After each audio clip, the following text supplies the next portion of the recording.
अस्सलाम वालेकुम नाज़रीन, welcome back to my channel. चलिए मैं आपको बताती हूँ कि माँ नहीं सास हूँ के अगले आने वाले एपिसोड में क्या होने वाला है। सलमान की माँ ने तो उरूज के ऊपर एक के बाद एक जुल्म के पहाड़ डाल दिए हैं। बेचारी को कहीं ना जाने की इजाज़त है, ना आने की इजाज़त है, ना इवन वो अपने तरीके से कुछ कर ही नहीं पा रही, जैसे वो एक शादी करके कैद खाने में आ गई हो। जब वो सलमान को कहती है कि हमारी कोई ज़िंदगी नहीं है, जो हम चाहें हम नहीं कर सकते, उस पर सलमान उसको उल्टा डांट देता है। कहता है तुम मेरी माँ के लिए ऐसी बातें कर रही हो, मेरी माँ मेरे लिए सब कुछ है, तुम मेरे लिए कोई वैल्यू नहीं रखती, मेरी माँ ही मेरे लिए सब कुछ है। सलमान की माँ तो जैसे पागल ही एक औरत है, बेटा नहीं अपनी जायदाद समझती। उसकी शादी तो करवा ली लेकिन उसको जीने का कोई हक नहीं दे रही। कहीं उसकी बीवी को उसके साथ रहने देती है, ना कहीं जाने देती है, ना कोई घूमने देती है। सलमान की माँ का एक ही मकसद है कि वो शादी तो कर ली है लेकिन रहे मेरी कब्जे में, और जो मैं चाहूँ वही हो वही करे। लेकिन उरूज ऐसा हरगिज नहीं चाहती। उरूज चाहती है कि मेरी अपनी जिंदगी और मैं और मेरा शोहर हर वक्त अपने साथ इंजॉय करते रहें, जहाँ चाहें जहाँ घूमें। दूसरी तरफ सलमान छोड़ आता है उरूज को उसकी माँ के घर।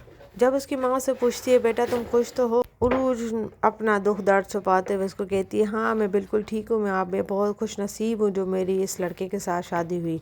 लेकिन उस बेचारी को, उसकी माँ को पता ही नहीं है इस बेचारी की बेटी पर क्या बीत रही है उसके घर पे। उनकी माँ को हरगिज़ ऐसा नहीं करना चाहिए उरूज के साथ। उसने बेटे की शादी तो करवाई है लेकिन उसको जीने का हक देना चाहिए।